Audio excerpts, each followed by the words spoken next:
Bonjour, je m'appelle Miles Hyman. Je suis peintre, mais aussi dessinateur, auteur de bande dessinée. Et là, j'ai posé ma candidature pour faire partie d'une exposition au Musée de la Marine. Le fait d'être né dans un autre pays que la France et d'être venu de loin, d'avoir rencontré plein de cultures différentes, d'avoir voyagé pas mal, je trouve que dans la démarche artistique, c'est quelque chose qui m'a beaucoup inspiré. Quand j'expose des toiles en France, on trouve qu'il y a un côté américain, et quand j'expose aux États-Unis, on trouve qu'il y a un côté français.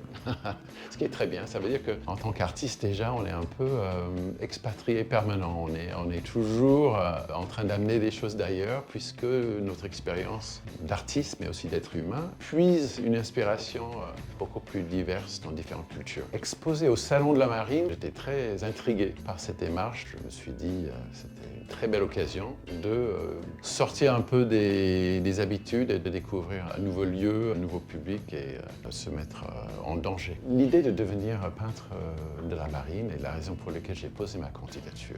Je trouve fascinant l'idée d'intégrer dans les missions de la marine des peintres. Ça enrichit quelque part le regard que le public français peut avoir sur la marine. Je trouve ça vraiment très audacieux à la limite.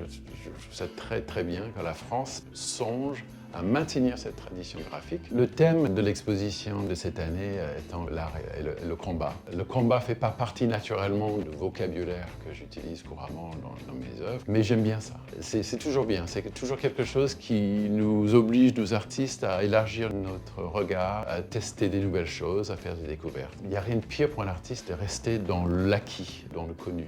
L'idée de créer une œuvre qui s'inspire du combat dans ce contexte-là, pour moi, était très très intéressant. En posant ma candidature pour devenir peintre de la marine, je suis conscient du fait que ça comporte un élément, on va au-delà de l'aventure. C'est justement ça qui m'intéresse.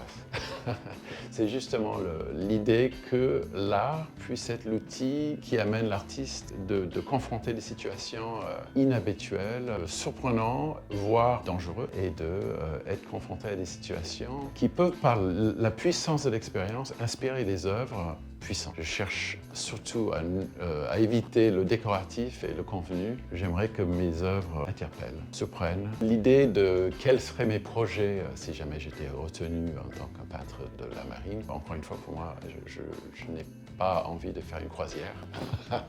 Il y a deux choses qui m'intéressent. D'une part, il y a les lieux, ces lumières, ces pays. C'est aussi les gens, celles et ceux qui sont dans les bateaux, celles et ceux qui vivent sur les bateaux et qui mènent à bout les missions aussi complexes qu'elles soient. L'interaction entre les gens, la façon dont ils vivent les missions, l'intensité de cette vie où tout le monde est enfermé dans les petits espaces, tout ça, ça m'intéresse. La marine est pour moi une chose vivante et il faut le montrer en tant que tel.